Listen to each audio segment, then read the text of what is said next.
I stopped for a woman running in the road at 1:30 a.m. I still don't know what I saved her from or what I escaped. Update. I see a lot of people mentioning in the comments that this is AI. You guys are right. Like I mentioned, French is my first language, so I did explain the story in French and asked ChatGPT to rewrite it in English in a storytelling way for Reddit. But like I also mentioned, the story is 100% true, and I'm seeking for theory or answer from you people and not to get told that my story is fake and AI. My name is Christophe. I'm an 18-year-old guy living in Gatineau, Canada. For those who don't know the area, Gatineau is a pretty calm city right next to Ottawa, about 15 minutes from downtown Ottawa, but on the Quebec side. I grew up speaking French, so apologies if my English isn't perfect. This happened about 2 months ago, and I still think about it almost every night. I had spent the evening at my girlfriend's place. She lives about 25 minutes away from me by car. I left around 1:30 a.m. on a weekday, so the roads were completely empty. No traffic, no people, just silence. I was about 10 minutes from home, driving down Rue St. Louis, a wide road with 2 lanes on each side, running along a river. It's poorly lit. At night, your headlights are basically the only thing letting you see what's ahead. I turned at an intersection where there's a convenience store and a McDonald's, then drove another 100 meters. That's when I saw something in the road. At first, it was just a shape, a silhouette moving erratically in my headlights. Then I realized it was running, zigzagging, right in the middle of the street. My first thought was that it had to be someone drunk or high. No sane person runs like that at night in an empty road. But as I got closer, the silhouette sharpened into a young woman, early to mid-20s maybe. She was waving her arms wildly, like she was trying to flag someone down, like she was begging. And instantly, my brain went somewhere dark. I thought about all those horror stories, the ones where someone pretends to need help, where stopping your car is the mistake you never come back from. So I decided not to stop. As I passed her, it only took a fraction of a second. I saw her face. She wasn't drunk. She wasn't acting.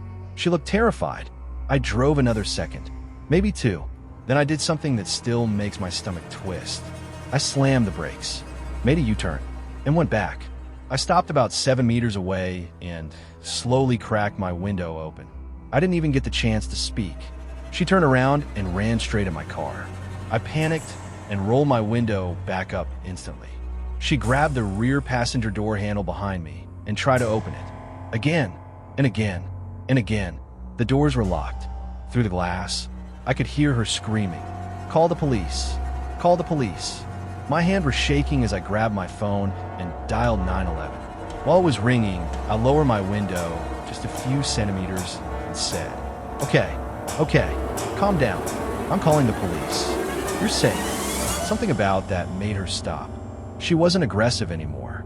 She wasn't erratic, just completely broken. She didn't look intoxicated at all, just pure panic. She told me she was going to walk back toward the convenience store and McDonald's I had just passed, about 100 meters away. She started walking. I followed her in my car, barely moving, maybe 2 km/h, still on the phone with the dispatcher. I explained everything. A young woman, running in the middle of the road, screaming for someone to call the police. Clearly distressed, but not drunk or high. By the time I finished giving her location, we reached the convenience store. Both the store and the McDonald's were closed. There was no one else around, just her and me, under harsh gas station lights. She leaned against the wall, crying. And for the first time, I could really see her. That's when I noticed her hands. They were completely covered in blood. Not smeared, not splattered, soaked. I've never seen that much blood in my life. Her clothes were stained too. My heart started pounding so hard I could hear it. I asked her quietly, "Ma'am, are you injured?" She shook her head. "No." I swallowed and asked, "Is that your blood?" She looked at her hands. Then she said, "No." My mind went blank. If it wasn't her blood, then whose was it? Before I could ask anything else, there was a long silence. Maybe 10 seconds. Then she broke. She started crying harder than before and said, in a voice I'll never forget, "I'm so ashamed of what I did. They will never forgive me." Before I could even process what that meant, a police car pulled up fast. 2 officers got out. One of them took my name and phone number and told me I could leave immediately. The other officer went straight to the woman. I didn't argue. I drove away. That was the last time I saw her. It's been 2 months. No call from the police. No follow-up. No news article. No missing persons.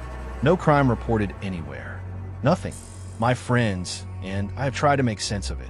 We've come up with theories, some of them very dark, like for example infanticide, but every explanation falls apart somewhere. If the blood wasn't hers, that explains part of it. Her words explain another part. But why was she running in the road? Why didn't she call the police herself? Why was she alone? Why has there been zero trace of whatever happened? Sometimes I wonder if I helped a victim. Other times, I wonder if I unknowingly stopped for someone who had just done something unforgivable. And sometimes, I wonder if the scariest part is that I'll never know which one it was.